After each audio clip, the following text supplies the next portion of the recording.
নমস্কার, আমি মঞ্জু ভট্টাচার্য। আমার গল্প পাঠ আসরে আপনাকে স্বাগত জানাচ্ছি। পড়ে শোনাচ্ছি বিভূতিভূষণ বন্দ্যোপাধ্যায়ের একটি ছোট গল্প, দিবাবসান। যে কটা জিনিস আমার ভালো লাগছিল তার মধ্যে প্রধান একটি হচ্ছে চারিধারে নির্জনতা। যেদিকে চাই কোনো দিকে কাউকে চোখে পড়ে না। দ্বিতীয়টি হচ্ছে গাছপালার সমাবেশে প্রকৃতির কোনো দৈন্য চোখে পড়ছিল না।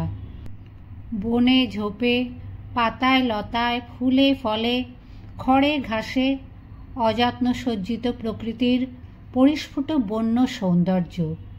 এই আছে, তার পেছনে আরও, তার পেছনে আরও, দূরে দূরে আরও নানা রকমের বনঝোপের সমাবেশ, ঠাসাঠাসি, অগাধ সবুজ সমুদ্রে জমাট পাকিয়ে আছে।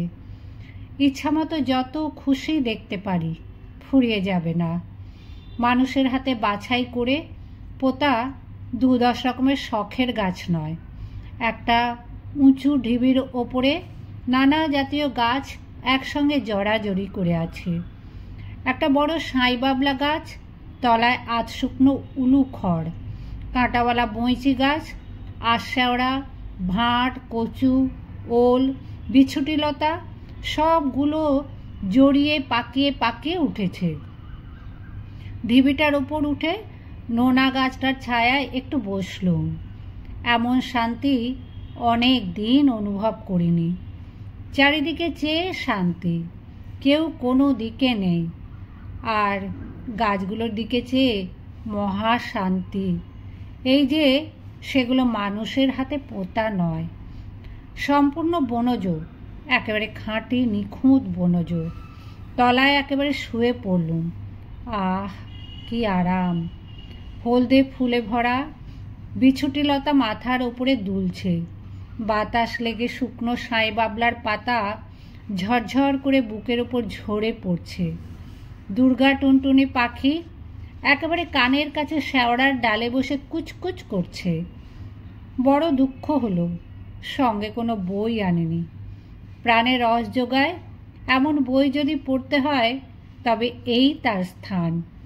এইরকম শান্ত শীতের অপরাহ্নে, এইরকম ধুধু মাঠের ধারের নির্জন ঝোপের মধ্যে ডান হাতের খুঁটি দিয়ে মাথাটাকে উঁচু করে পাশ ফিরে শুয়ে পড়তে হয় শেলির কবিতা, কি ডারউইন, কি মানুষের দার্শনিক বা বৈজ্ঞানিক চিন্তা, ইতিহাস, কি ওই রকম একটা কিছু। আবদ্ধ লাইব্রেরি ঘরে পুরাতন বই ও ন্যাপথলিনের গন্ধে ভারাক্রান্ত বাতাসের মধ্যে বসে বই পড়লে অতিরিক্ত পাণ্ডিত্য ও গাম্ভীর্যে আবহাওয়ায় সদ্য পণ্ডিত হয়ে উঠেছি মনে করে পুলকিত হওয়া যায় বটে, কিন্তু এরকম নির্জন ঝোপে খোলা আকাশের তলায় বসে পড়বার ঐশ্বর্যের সঙ্গে তার তুলনা হয় না। আরাম করে পড়বার এই তো জায়গা। গাছগুলোর পাতার দিকে চেয়ে যখন মনে হবে মাঠের মধ্যে এই সামান্য শেওড়া গাছ, এই সামান্য উলুখড়টাও 9 কোটি মাইল দূরবর্তী সূর্যের দিকে পত্র পুষ্প ফিরিয়ে আছে প্রাণ শক্তির ইন্ধন ভিক্ষার আশায়। ওই বিরাট অগ্নিপিণ্ডের লক্ষ লক্ষ মাইল দীর্ঘ প্রজ্বলন্ত হাইড্রোজেন শিখার রক্তলীলার আড়ালে পৃথিবীর মাঠের এই সামান্য বিছুটি লতাটিরও জীবন লুকোনো আছে। ডারউইনের লেখা তখন মনের মধ্যে নতুন রস যোগাবে, শেলির কবিতার নতুন অর্থ হবে। এরকম অবস্থায় আধ ঘন্টার মধ্যে মনের হয়তো যে দ্বার খুলে যেতে পারে। আঁটাসাঁটা বদ্ধ ঘরে ইলেকট্রিক পাখার তলায় আরাম কেদারায় হেলান দিয়ে পড়লে 7 বৎসরেও সে দ্বারের সন্ধান মিলবে না। লতা যেমন ওই বাবলা গাছের আড়ালে হেলে পড়া সূর্য থেকে শক্তি সঞ্চয় করছে, এখানে মন তেমনি উন্মুক্ত উদার বিপুলা প্রকৃতি থেকে নতুন রস পান করে বলি হয়। বেলা পড়ে যাচ্ছে দেখে নোনা গাছের তলা থেকে উঠলুম। মাঠের মধ্যে তখন গাছপালার দীর্ঘ দীর্ঘ ছায়া পড়ে গেছে। বাবলা বনের ওপর সূর্য হেলে পড়েছে। চলতে চলতে আর একটা ঝোপের মাথা থেকে একটা বেগুনি রঙের অজানা বনফুল তুলে নিলুম। তার গর্ভকেশরের চারিপাশ ছোট ছোট লাল লাল পিঁপড়ে ভরা। তাদের সর্বাঙ্গ ফুটন্ত ফুলের পরাগে মাখামাখি। মধু খেতে এসে তারা গাছের কি মহৎ উপকার করে যাচ্ছে। যে দেখলুম সেরকম গাছ চারিপাশে আরও অনেক, সবগুলোতেই ফুল ফুটে আছে। আমি উদ্ভিদবিদ্যার ছাত্র নই, স্ত্রী ফুল পুরুষ ফুল চিনি নে, তাহলে ব্যাপারটা বেশি করে উপভোগ করতে পারতাম। ঝোপের মাথায় হলদে পাখা প্রজাপতি উঠছে। এইসব ছোট ছোট পোকামাকড় প্রজাপতি আর এই অখ্যাত অজ্ঞাত উদ্ভিদ জগৎ পরস্পর অদ্ভুত কার্যকারণ সম্পর্কে আবদ্ধ, পরস্পরের উপর নির্ভর করছে।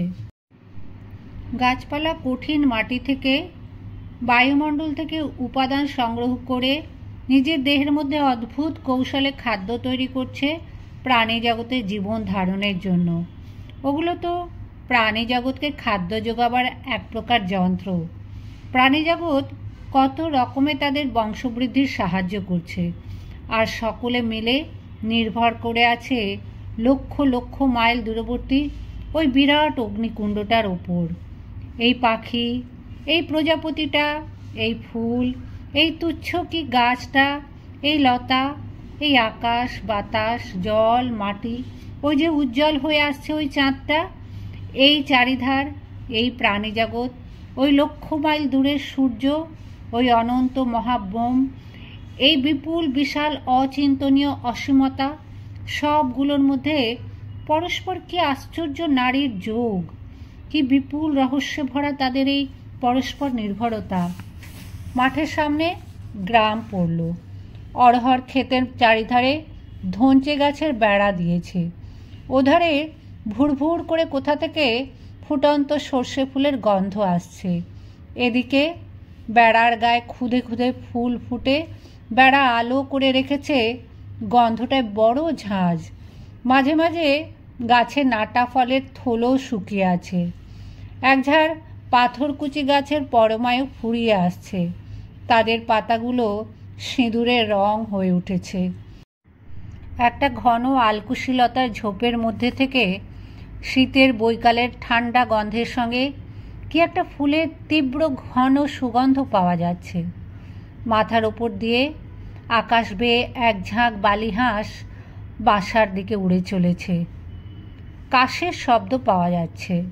গ্রামের ওদিকে পথ বেয়ে দুজন র্যাপার গায়ে জুতো পায়ে ভদ্রলোক আসছেন।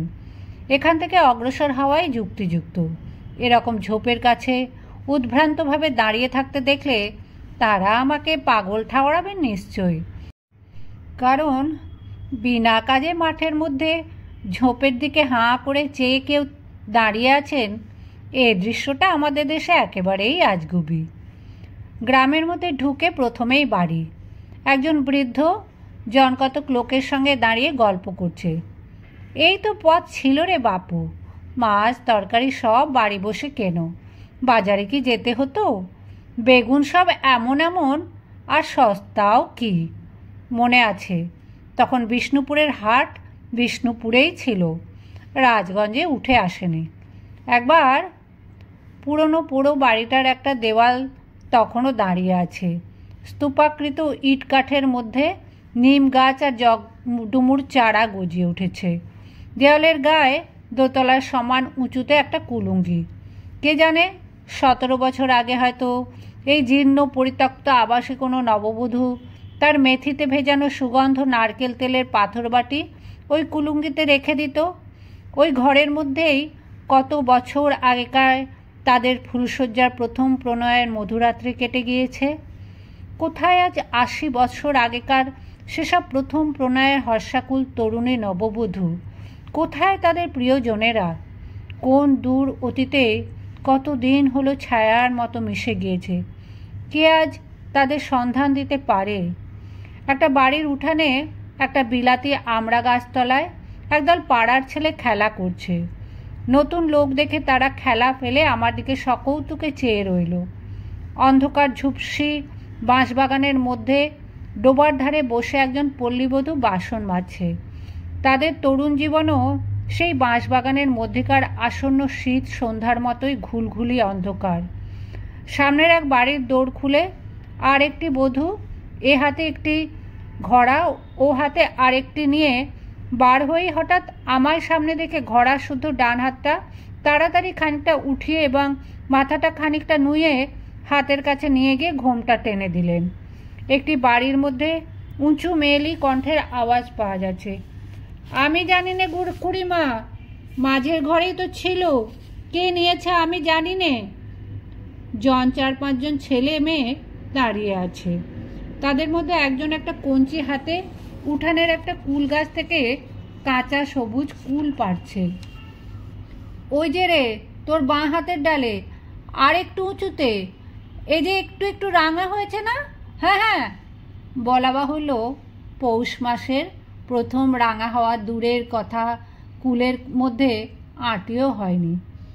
পথের বাঁক ফিরে একটা বেশ বড় বাড়ি, লোহার বড় বড় গজাল মারা প্রকাণ্ড সিংহ দরজা, বালির কাজ খসে পড়ছে, পাঁচিলের মাথায় বনমূলোর গাছ গজিয়েছে।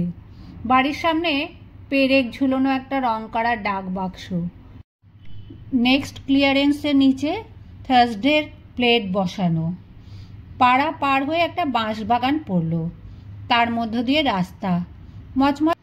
মচমচ করে শুকনো বাঁশপাতা রাস ও বাঁশের খোলা জুতোর নিচে ভেঙে যেতে লাগলো।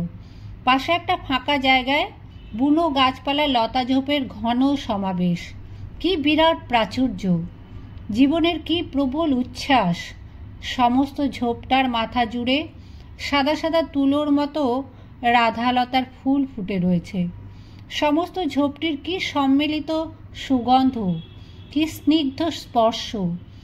এইবার গ্রামের শেষে কাওড়াপাড়া, ছোট্ট ছোট্ট চালাঘর, একটার উঠোনে শুকনো পাতা লতা জেলে অনেকগুলো ছেলে মেয়ে আগুন পোয়াচ্ছে।